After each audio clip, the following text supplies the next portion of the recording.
the summer Zoom kitchen, or the Fort Worth Japanese Society Zoom kitchen. And so we usually have like a monthly luncheon where we have a speaker and we have some Japanese food and everybody gets together, and it's a lot of fun. And one of our popular ones that we would always have every summer was this Japanese cold noodle salad. The actual name, the Japanese name is Hiyashi Chuka Soba, which means chilled Chinese salad or noodles. And so that's a popular dish, and that's one we would make every year. And that's what we're going to do today. Now, there are so many kinds of cold noodle salads available. And Japan, really, that's a popular dish. Why? Because it's really hot there in the summertime. I know because I lived there for 4 years back in the 70s. And I lived for a while in a place with no air conditioning.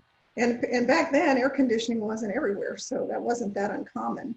And it got so hot and humid in the summertime, cooking would not be very desirable. So cold summer noodle salads, very popular. The one that I remember eating mostly when I was there was called zaru soba, which was like buckwheat noodles in a dipping sauce. So you dip the noodles into the sauce. The sauce wasn't put on the noodles. And there's another one called somen that I think also has a dipping sauce. And then you can also use udon noodles, the fat noodles, and make like a similar salad where you dip the noodles in the sauce. So there are lots of different ones. The one that I'm making today, there's a traditional version of it that people like that uses different meats and things, eggs and meat. But most of you that know me, that a lot of my faithful followers I see have signed up for this free Zoom video, know that I am a plant-based chef and I eat plant-based food, so I don't eat animal products.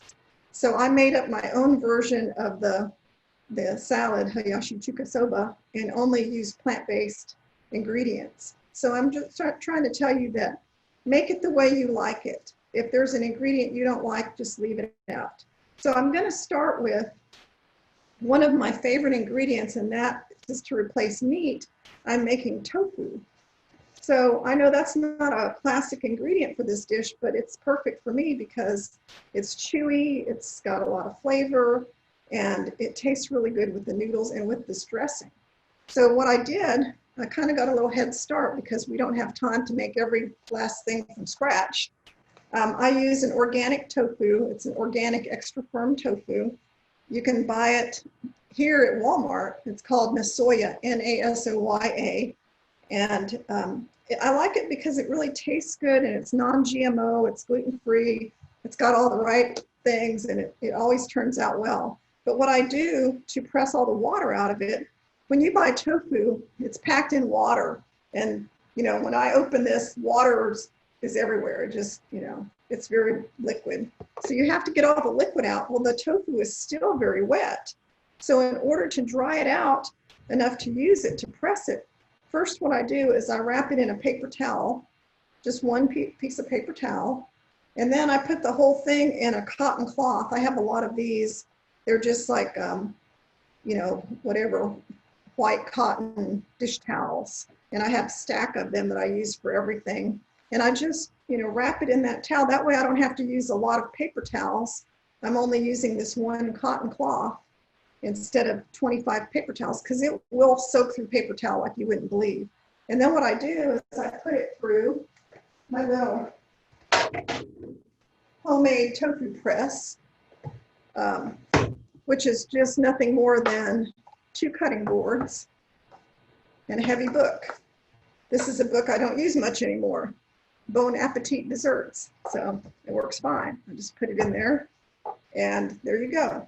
And I leave it there for 30 minutes. Now I know they sell tofu presses. I own one and I don't like it. I hate to tell you this. It's on my Amazon store.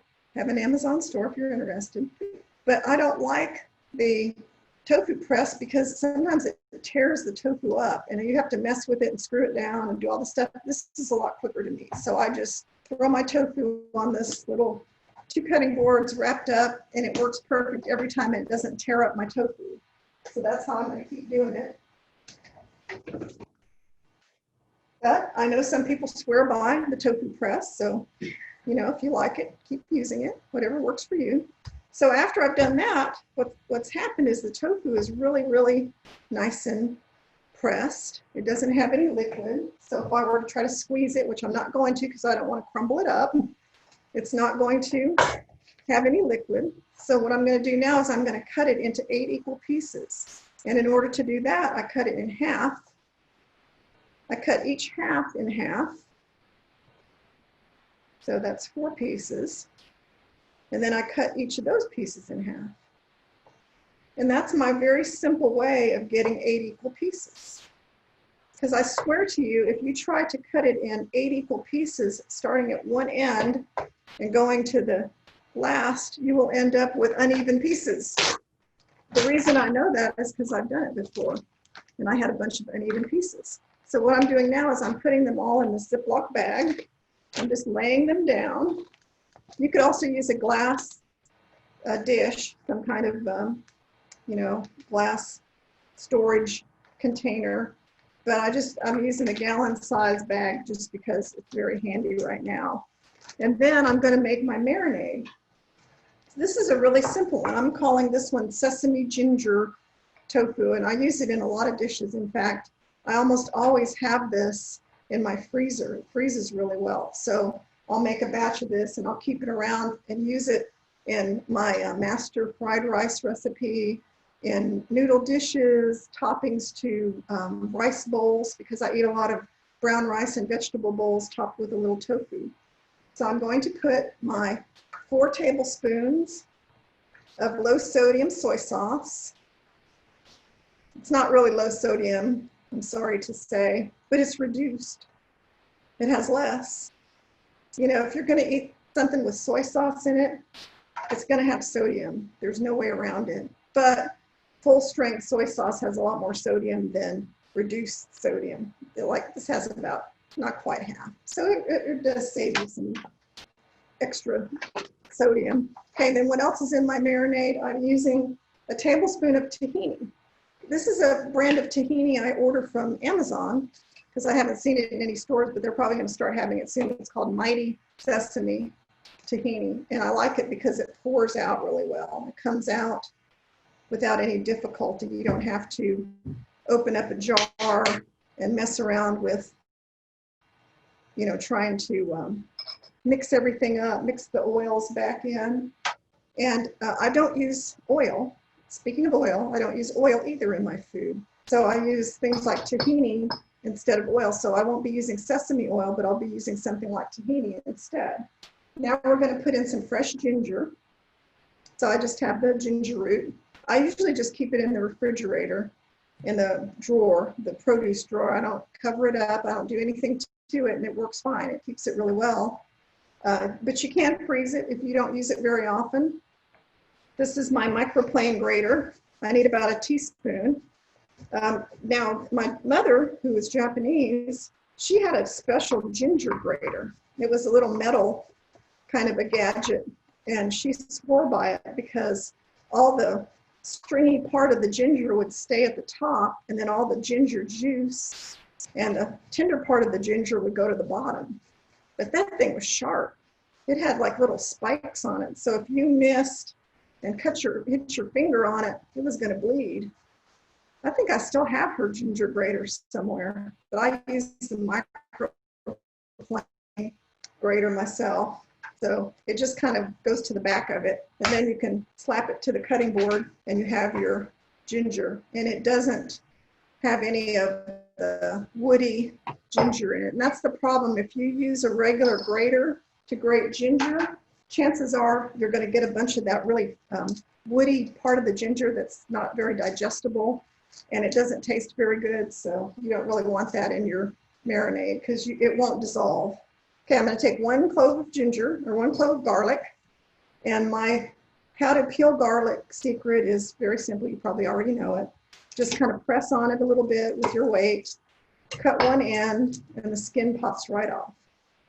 That's the quickest way. And we're just going to grate the garlic because we have the grater here, and that's a good way to get really fine pieces of garlic without using a garlic press. We don't need to get out another tool. We've already got this one out. Same thing, we just slap it to the board, and then we have our garlic.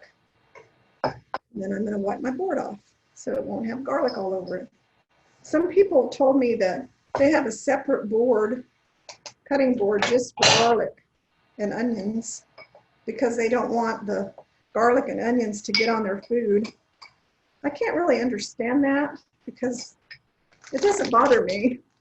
I've never noticed the garlic and onion smell getting, you know, in my food to a point where it would bother me. So now I'm going to take the marinade and I'm just going to pour it in here, and I'll show you why I like this using the bag. It's because it's all on one level, and all I have to do is turn the bag over like this to coat it. I don't have to touch it, get my hands in there, and I can just kind of go back and forth with it until it's well coated. And I usually do that a few times to make sure that every piece has plenty of marinade. And we can marinate this for 30 minutes, or we can marinate it for hours. It doesn't matter, but I'd say at least, you know, 15 minutes at the very minimum, longer if you've got more time. So what happens after we've done that, and I'll move this back over here, is we end up with, because we don't have time to cook this, we're going to cook it at 375 for about 25 minutes. And the end result is we have this beautiful tofu, and it's turned dark brown on the outside.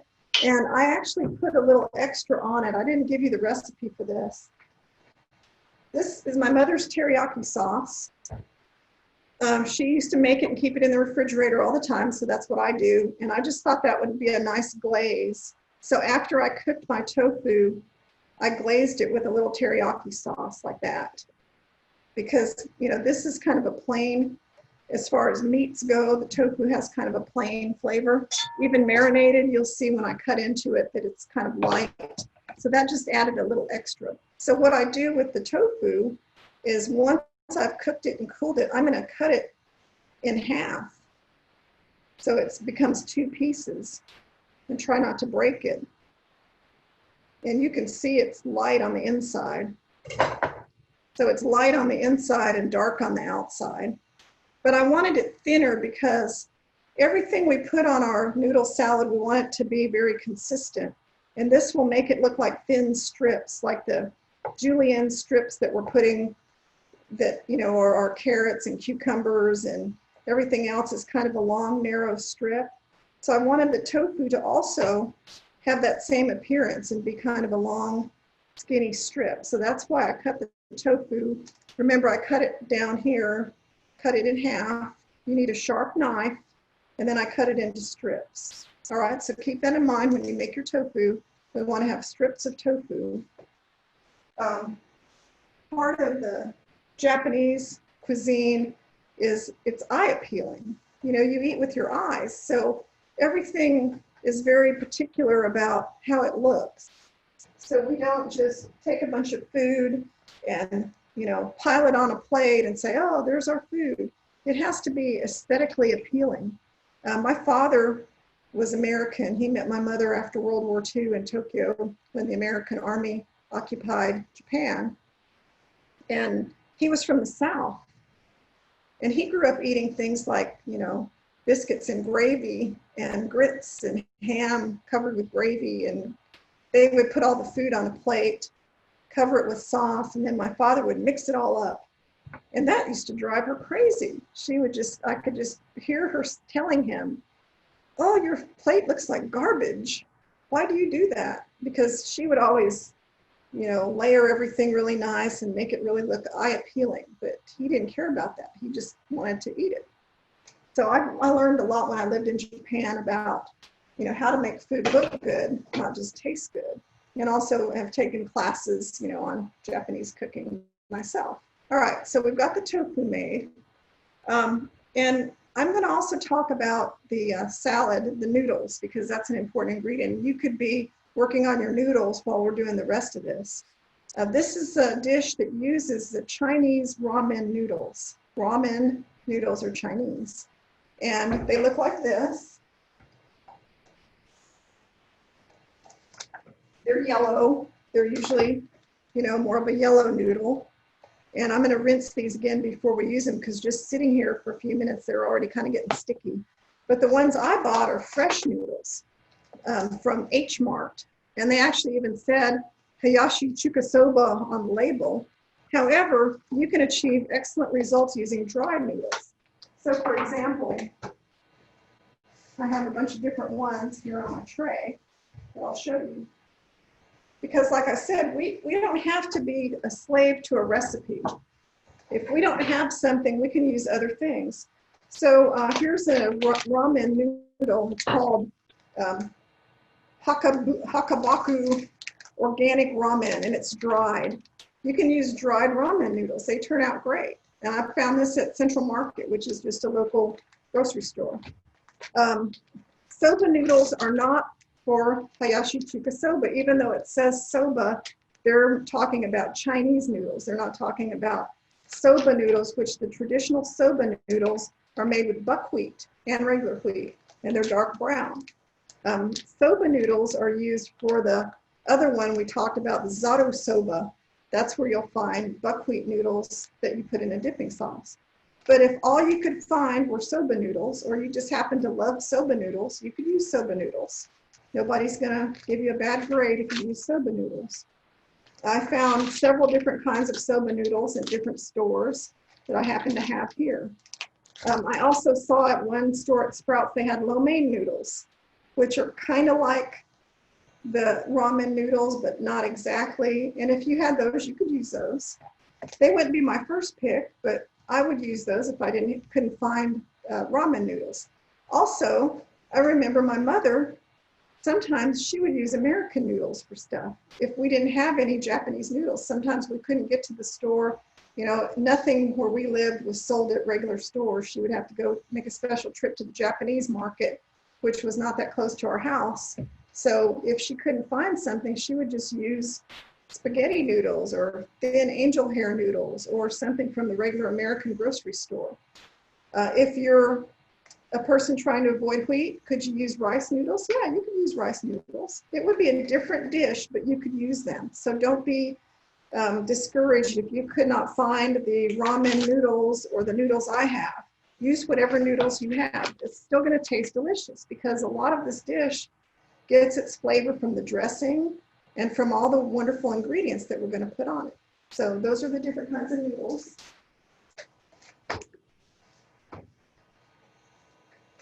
And I have the tofu, and I'm not going to do it because you've seen my other tray, but what I did was I just laid the marinated tofu on a parchment-lined sheet pan and cooked it in the oven at 375 for about 25 minutes. If you want it darker, just cook it a little bit longer, and if you have a convection setting, you can use the convection setting, and that tends to give it a darker color as well. So that's if you want to make tofu right now. You can go ahead and get it in the oven so it's cooked by the time this is over. All right, so the next ingredient that we're going to talk about are the mushrooms. So a lot of times, I'm going to put this out of the way. For me, when I'm not using animal products, we're always kind of looking for this, we can call it umami, this kind of, something that tastes really good, that, has a flavor sensation in your mouth. And umami, you might taste it in something like a mushroom that kind of gives you that satisfying flavor. And so for this, we're going to use shiitake mushrooms. So I've got my skillet over here. Let me adjust this a little bit so you can see my cooking area a little bit better. All right, so I have my 12-inch skillet. I'm going to move these out of the way. And I'm going to turn the heat on. That. And I usually heat the skillet to medium-high heat if I'm going to be sauteing something, and get it hot before I put the food in. Because I don't use oil, I want the pan to be hot enough so the food starts cooking and doesn't just sit in there. Now, I know you're probably thinking, well, she doesn't use oil. How can you fry without oil? Well, you can. You just use a little water if things start sticking. But with mushrooms have a lot of liquid. in them. So it's amazing that mushrooms will start releasing their own liquid after a couple minutes. So I'll show you. I'm going to get the mushrooms. I'm using these really nice fresh Shiitake mushrooms. I got them at the Asians. No, I got these at Central Market. They were actually better looking than the ones at H Mart. So you never know. But anyway, that's what I'm going to use. I washed them and dried them. Could you use other mushrooms? If you only could get to the regular grocery store and all they had were white mushrooms and cremini mushrooms and regular everyday mushrooms, could you use those? Yeah. All right, so I'm just chopping these mushrooms up. I won't chop them all up. You get the idea. I'm chopping them up kind of thin. I take the stems off, and I want them to be thin because they're supposed to remember how and here's how thin they are, probably like 1/4 of an inch.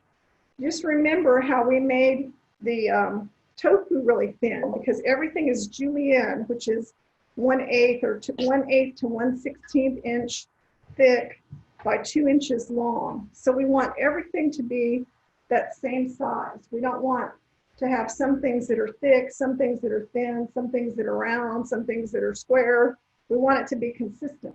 So I've got my mushrooms in the pan, and I'm just going to leave them alone, because I'll tell you that if I don't do anything to them but leave them here in the pan, I'll turn it down a little bit, it's kind of high. If I don't do anything to them but leave them in there, they'll start releasing liquid and they'll be fine, okay?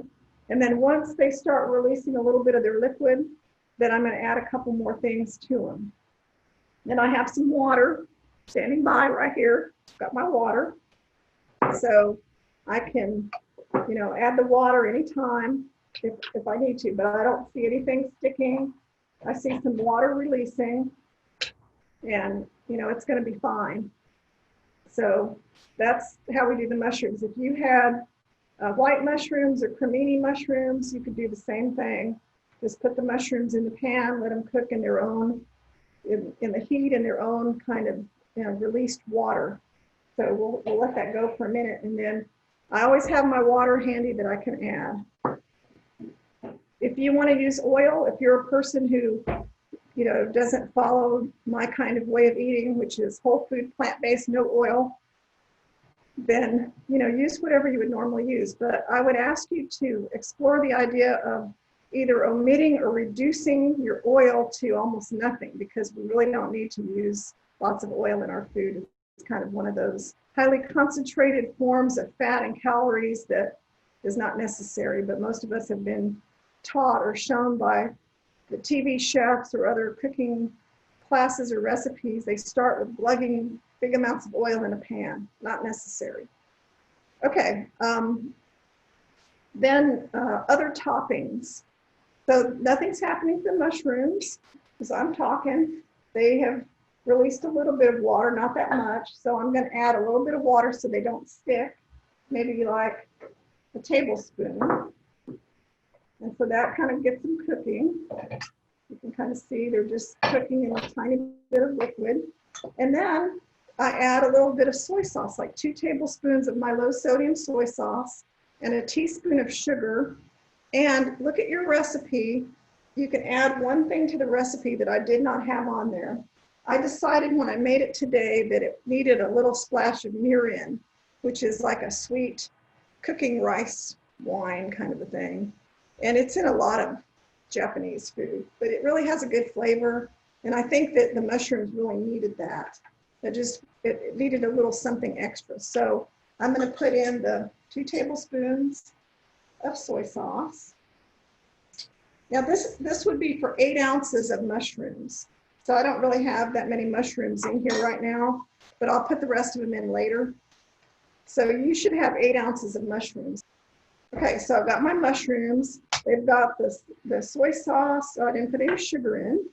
So I'm going to put my teaspoon of sugar. This is organic cane sugar.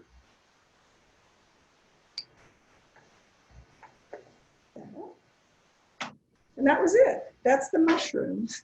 And what you end up with is these beautiful kind of caramelized good tasting mushrooms. They're kind of salty and sweet, and they've got the little mirin. So add a teaspoon of mirin to your recipe. They're just really good. And they kind of supply you with that really nice, we could call it umami, you know, that little nice extra flavor boost that kind of hits your tongue like an aged cheese or a really good meat, or, you know, something that you would crave. You kind of get that from the mushrooms. So, you know, that's a good way to have something to add to our salad that gives you a little extra flavor. So we have a lot of other toppings that we're going to talk about. And then we have to talk about how to make the toppings look eye appealing. And there's not just one way. So what are you supposed to do? We're going to start with cucumbers. And so here's some of my other toppings. I chose to put Japanese cucumbers, some carrots, scallions, and then I have some chives I picked from the garden this morning that I just happened to be out there, and I thought, do I have any chives? Well, my regular chives were looking a little bit brown, so I got some garlic chives. So I may just use a few of those, and then cherry tomatoes. So how are we going to cut these things? And what's the best way to cut them? Well, we'll start with the different tools that I have available, and I'll show you how they work. And I did some little testing earlier today, so I would have some to show you, and I wouldn't spend a lot of time doing this while you're watching.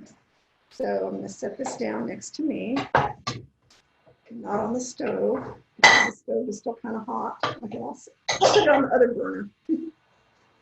All right, so I've got two different things. Well, I've got three methods we could use. We could just use a knife. Let me wipe the mushrooms off the knife. We could just use a regular knife, sharp knife. We could use the Julienne Peeler, or the Julienne mandolin. We have a Julienne setting on the mandolin. So this is the Progressives mandolin. This is like $15 on Amazon, and it's really handy. I use it a lot. This is a Julienne Peeler, and I'll show you how that works too. So let's say, you know, what's the best way to get nice 2-inch by 1/16 inch cuts on your cucumber?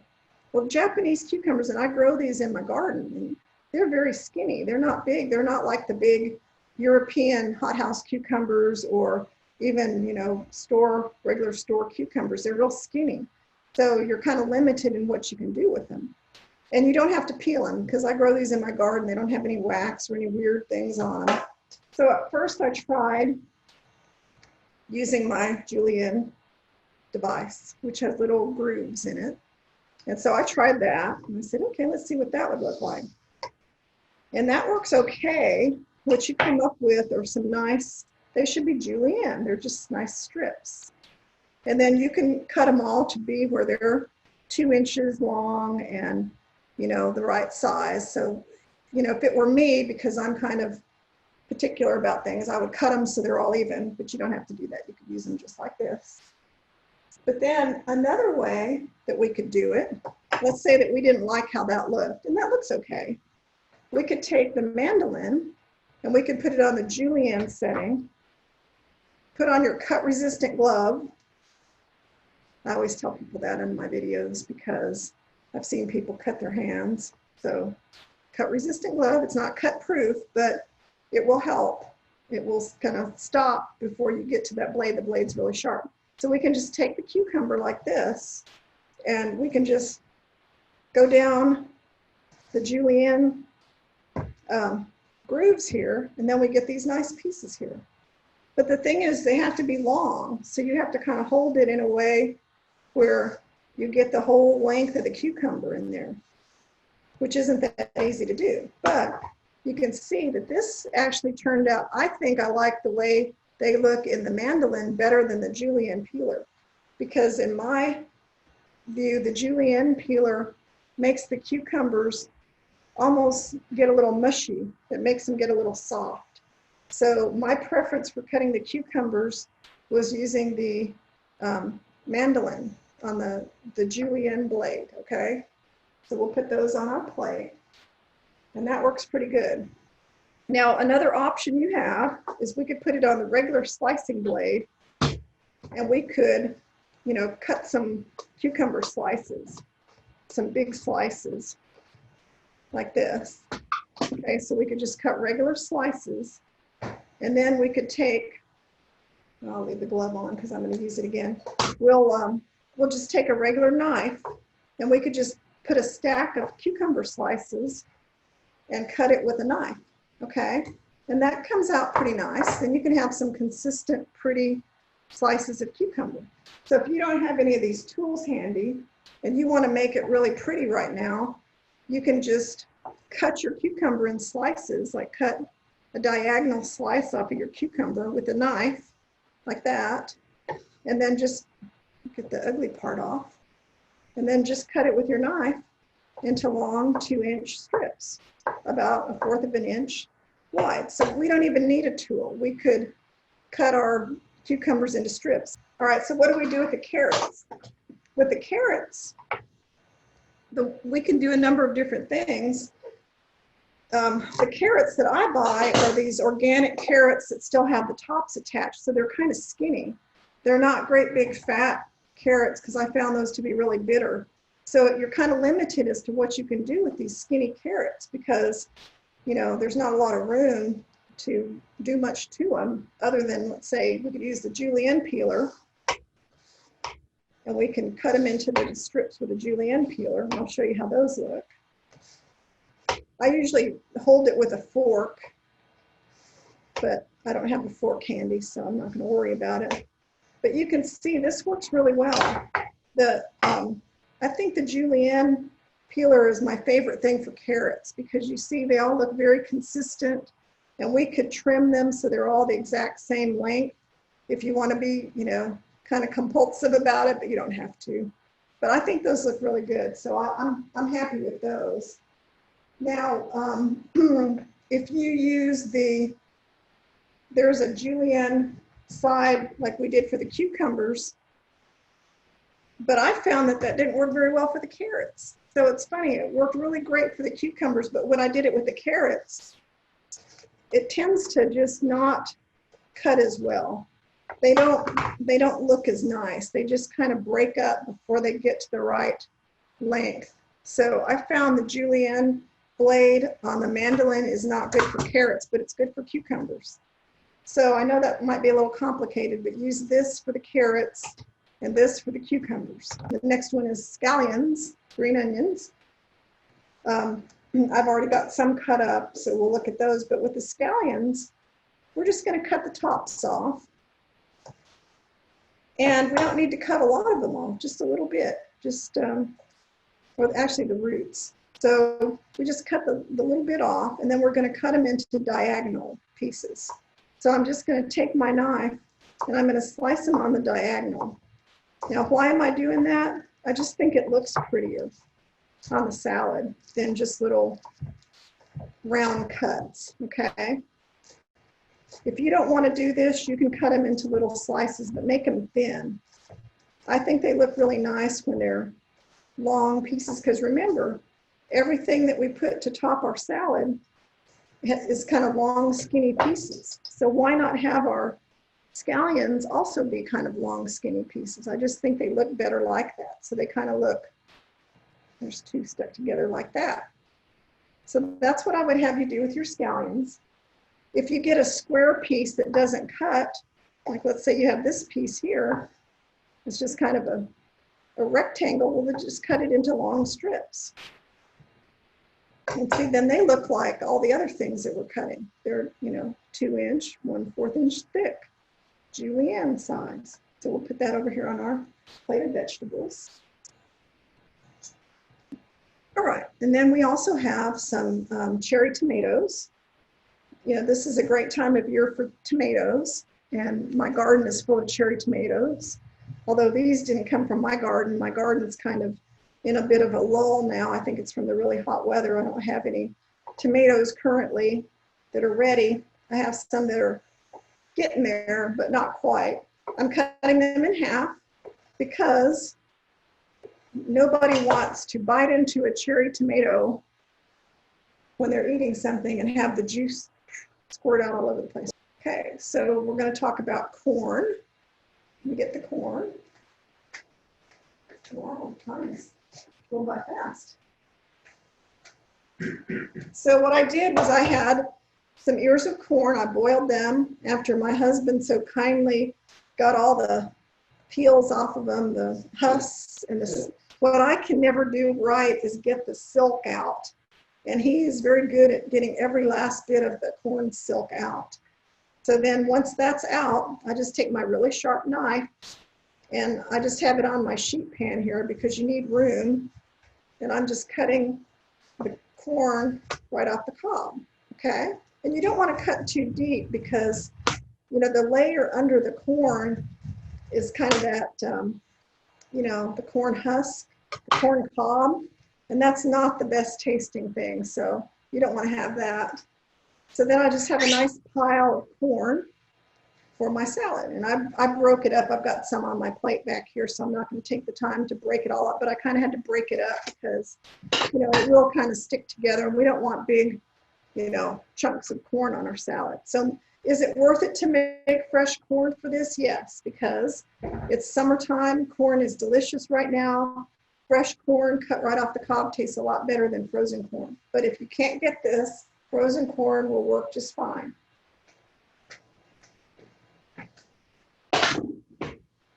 Another ingredient in our salad that people are a little bit puzzled by and they don't understand is the mustard. So, you know, what is all that about? Why do we need to have Chinese mustard or yellow mustard? And this is the brand that I buy. It's called Oriental Hot Mustard. You take it and add a little water to it and it makes it into a paste.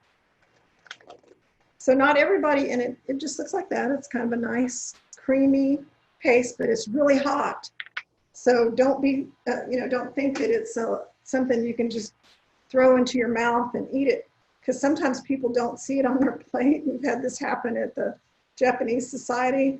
Somebody would get their plate of noodles and there's this little dab of mustard on the edge of their plate, and they didn't realize it was there, and they took a bite of it, and then they're like, oh, their eyes get watery and they don't know what hit them. Well, that mustard kind of packs a punch, but tastes really good. So if you didn't get that mustard, try to maybe order it online, but it really adds a nice touch to this. Another ingredient that we can put in here is our ginger. Now, this is the pickled ginger. It's red. So some of you may not want to use something that's bright red like this. If you don't, some stores have like a organic ginger, sushi ginger. It's not really the same, but it's good enough. And it's not dyed. It's very white. It's kind of almost, not quite pink, but it's yellowish. And I usually get that, but I couldn't find it. So none of the Asian stores had it. So I had some of this red ginger and I'll use it because that's a common ingredient. But if you don't want to use ginger, you don't have to use ginger, or you could just take this ginger here. If you wanted the taste of ginger on your salad, you could grate some ginger up and put it on your salad. Okay, we're going to make the dressing.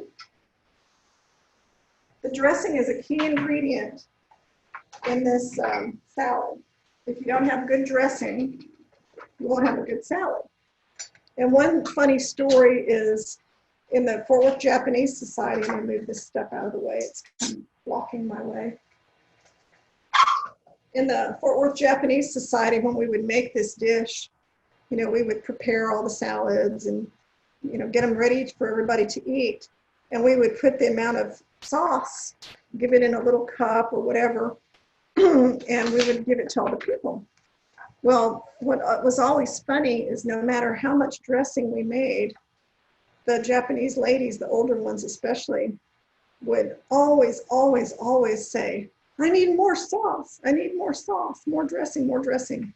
So I could never make enough of this dressing for this group of people. So I would make like triple the amount of dressing, and I would put it in squeeze bottles like this on the tables so that people would have extra dressing. So if you make this dressing, you can follow my basic recipe, but if you have people that love to have plenty of extra sauce or dressing, make a little bit more, because you never know. All right, so I'm going to start with soy sauce, of course. This uses 4 tablespoons. Now this is enough for 3 noodle salads. So this is kind of a lot of dressing for 3 salads. So I think you'll have plenty. And, you know, I'm kind of watching my sodium intake because, you know, I want to keep my blood pressure down. So I try not to use a lot of, you know, high sodium ingredients in my personal food. So I would use, for me personally, I would use as little dressing as possible. Okay, this is 3 tablespoons. Oh, wait. 3 tablespoons of water. I'm kind of out of order here. And then 3 tablespoons of sugar. So I'm using the organic cane sugar.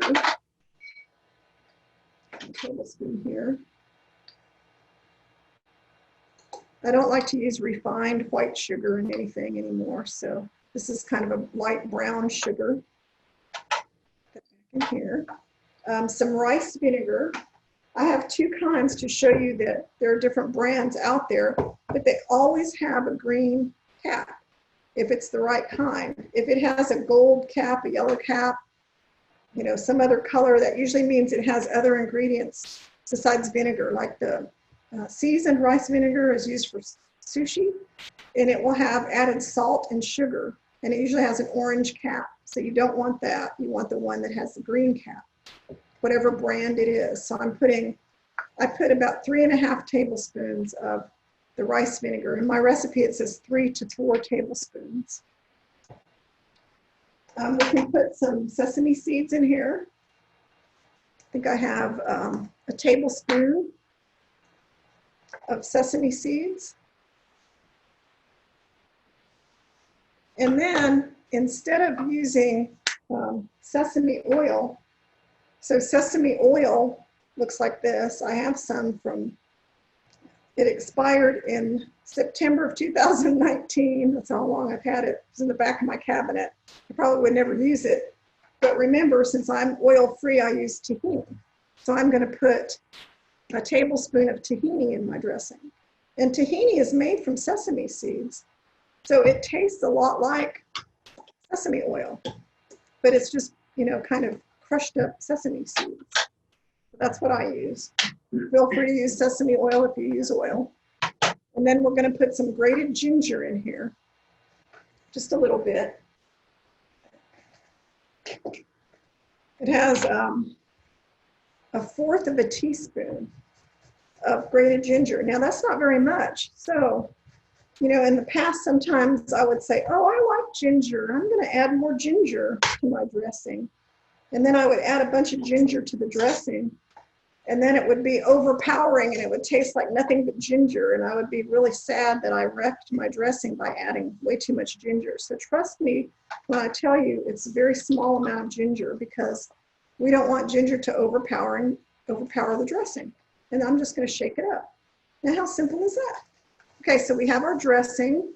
We have all of our ingredients. So now we have to assemble our noodles.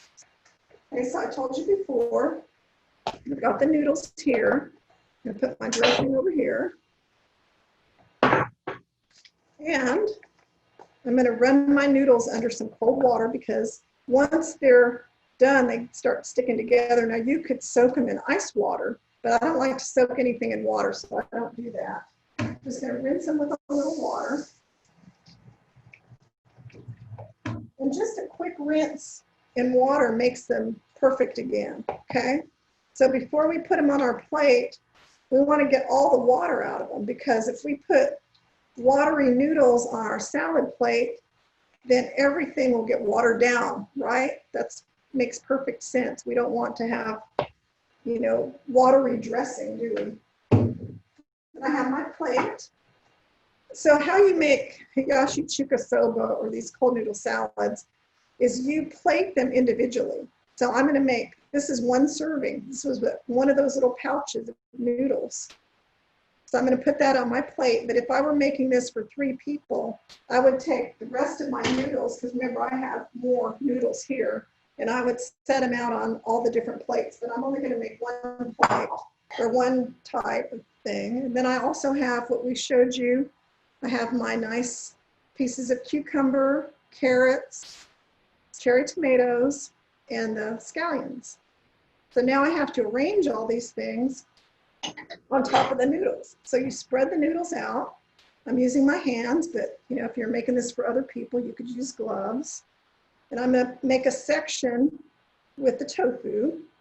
And I can make more than one tofu section if I wanted to. Like if I end up and I need to have a little bit more on here, I could do that. But for now, I'm just gonna make one section with the tofu. I'm gonna make one section with mushrooms. So see, I've got that. So I'm not just pouring it all on top of the noodles. I'm making little sections. That's what makes it look pretty. Then I'll make a section of corn. I think I'll make 2 corn sections. I like the way that looks. One on each side because that's a nice bright yellow color. So see, I've got little yellow corn on each side. I've got the brown mushrooms and the kind of brown tofu. And we could even use a little bit more of our teriyaki sauce on our tofu to make it look a little bit more colorful. So I'll tell you what I'll do. I'll put the teriyaki sauce recipe on my Chef Julia Facebook page. Just, you know, search Facebook for Chef Julia for those of you who are not already on there with me. And I'll post that recipe on there. Then I'm going to take my cucumbers and I'm going to make a little area of cucumbers. Try to make it look neat. And I picked the ones that were made on the mandolin. Remember, out of all the different types, I thought the mandolin ones looked better. So I'm using those. Make it look really neat. And then I have the carrots. The carrots I like the best were the ones that were done with the Julienne Peeler. So I'll put those there. I probably could have trimmed them a little bit better. So make yours look better than mine. So I'm going to make a nice little pile of those. So that's that. And then I have the scallions. So I can make a little section of scallions. Spread them out. Then I've got some cherry tomatoes. I can put a few cherry tomatoes here. There's really not really a good section for cherry tomatoes, but that's what I'll do. I'll make a little section of cherry tomatoes. Always an odd number, not an even number. I like the looks of that piece. All right, and if some area looks kind of bare, you can fill it in. That needs a little bit more corn. Okay, so I've got it all filled in with different ingredients. Then I can take my ginger. I like to kind of put it in the middle. I think it looks pretty like that. I take a little bit of the mustard. I need a spoon here. Got my silverware. Okay, so what I do with mine is I take a little dab of the mustard and I just put it off somewhere where you'll notice it.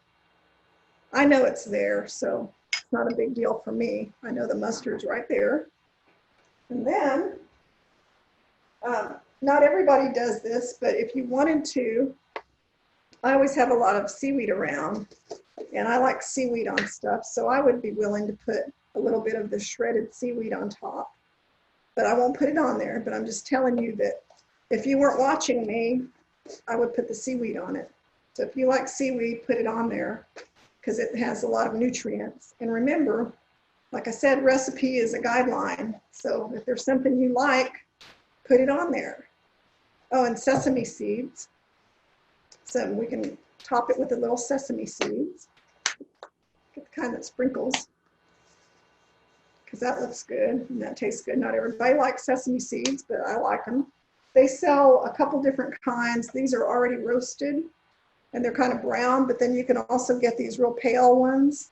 If you get these, I tend to put them in the skillet and toast them up a little bit so they turn them like a light golden brown and pop. They taste a lot better like that. And I would do that with these too. So if you have the time and want to, heat up your skillet, toast your sesame seeds, they will taste better. So we have our sesame seeds, we have our ginger, we have all of our vegetables, we have our tofu with little teriyaki sauce. Now the last thing we do right before you eat it is you put some dressing on it. Remember, this dressing is enough for at least 3 salads, but look, there's a lot here. So I think you could put, you don't really need to divide it equally, but we'll put a good amount on there. And that's it. So then when you get ready to eat this, then you can start to mix it up a little bit, okay? We're not gonna serve it mixed up, we're gonna serve it. Actually, what we would do is we would serve it with the dressing on the side, and when the person gets it, they can pour their dressing on it because it just looks better that way. Once you put the dressing on it, it changes, it doesn't look as pretty. So this is the finished Hayashi Chuka Soba my way, which is plant-based, no oil.